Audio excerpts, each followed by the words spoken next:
Well, hi there. I'm going to show you how to do my Kaleah stitch, and I did it on this project. And my yarn is a little bit thicker and thinner, and I also have some silk wound in it and that, but this is what it looks like. It's a textured stitch, and it's quite tight, so it's good for anything. Blankets, scarves, hats, whatever you actually want to make. Okay. And it would even make a shawl if you want a shawl that's not as lacy. It would be lacier if you used a thin yarn though. Okay, so the yarn I'm using, this is a Norwegian Leicester wool that I spun myself, and I put some mulberry silk in it. So the mulberry silk is all this shiny light color. And I've got that all spun all along in this yarn.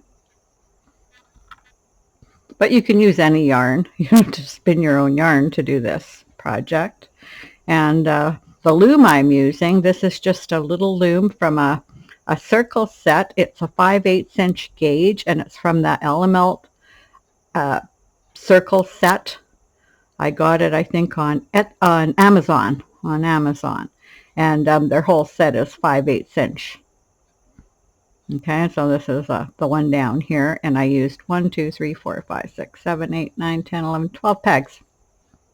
Okay, and the loom hook I'm using, I'm going to have to find it, so I'll just look for it. Get right.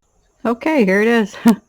This is one I got. It's Steve Axelrod makes these, and his Etsy shop is at Teasmal Turnings, and he also sells them from my group, which I have linked on the page, Loom Knit with Us, and that might be where you want to buy them, because he always puts his new ones there first, so you get to see what he's offering. But you see how shiny it is. It's a beautiful loom hook. Okay, so let's just get started. Now, Kaleah Stitch is a 3-row stitch. It doesn't curl, and what I did is I did 2 rows of owl eye to start it, and I've got an owl eye border, and I'll show you how to do the border. And since owl eye's in the stitch, you'll be seeing how to do that anyway. And I did a crochet chain cast on, and that will be linked on the video. I also have cast off linked on the video that I would use with this. Okay, and the sides look like this. I'm not slipping the sides. I'm just doing a standard owl eye edge with my owl eye border. It may not look quite as uniform with this particular stitch as it would if I slipped it, but it benefit is it's nice and tight. And that's what I like. Whenever I can, I don't slip the stitch, because I don't really like that loose stitch that can catch on things and look so loose. But sometimes I do use it. When you're using purl, I find that it's important to use it just to get it to look better, because purl makes the side look so bumpy. Okay, so row 1, and I've already done the 2 edge stitches. Row 1 is just U-wrap. So you just go around the peg like that and knit it off. Okay, next one, round the peg and knit it off. Round the peg and knit it off. And that's all there is to the first row.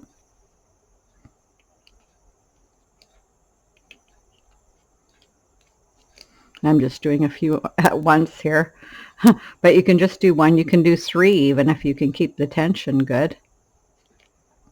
But for most people, they just want to do their U-wraps like this, because they can get too tight like a flat wrap if you're not really loose with your tension.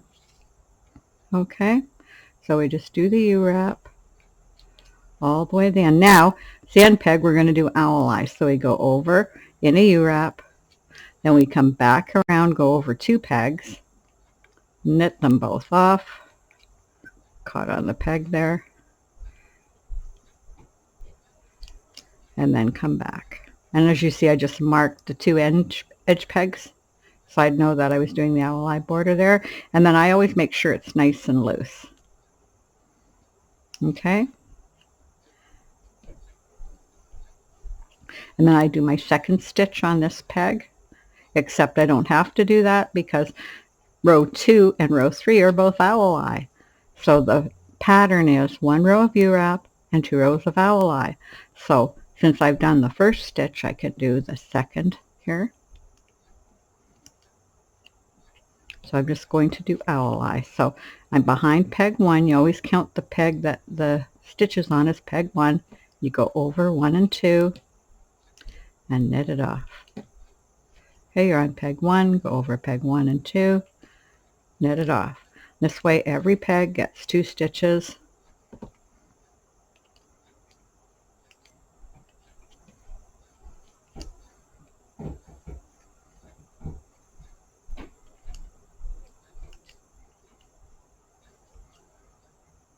Okay, so you can see it's quite easy stitch to do.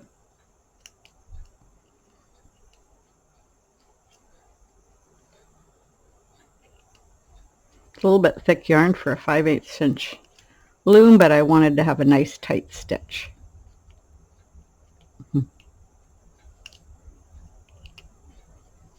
Okay, and then we do the owl eye edge, so we just keep going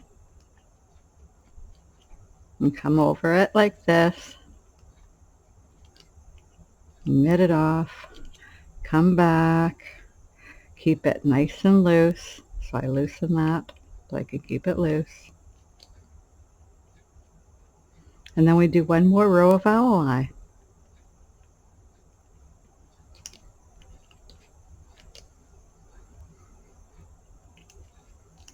So we're going this way now.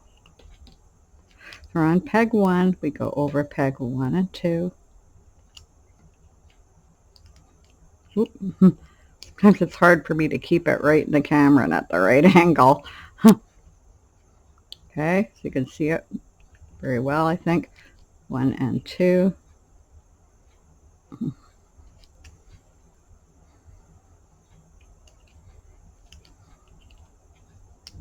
Oop. Boy, I'm having trouble there. Get over there, you. Okay.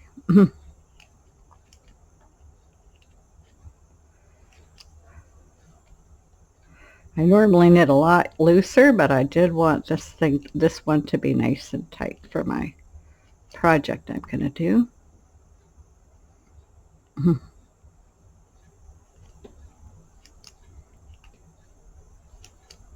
Okay, I'm doing a pretty good job, I think, at keeping it in the camera.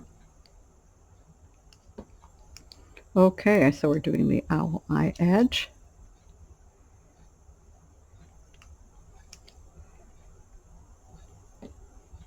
And we're going to come back and we're going to keep it nice and loose. There we go, nice and loose. Okay, and we're going to do the second stitch here. I'm just holding it here because now we're going to do the U-wrap row. So we did 2 owl eyes. Look at how much longer we got and how much faster we did it. Pretty fast just doing those 3 rows. Okay, so now we do the row of U-wrap. And so we just keep going like that. 1 row of U-wrap to 2 rows of owl eye.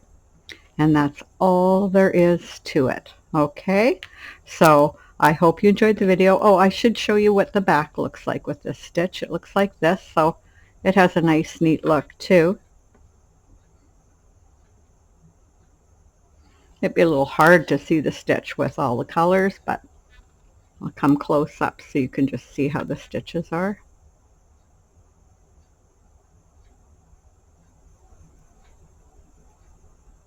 And if I kind of go like this, you probably can see the texture a little bit better. There, see there's texture. Okay, so until next time, bye.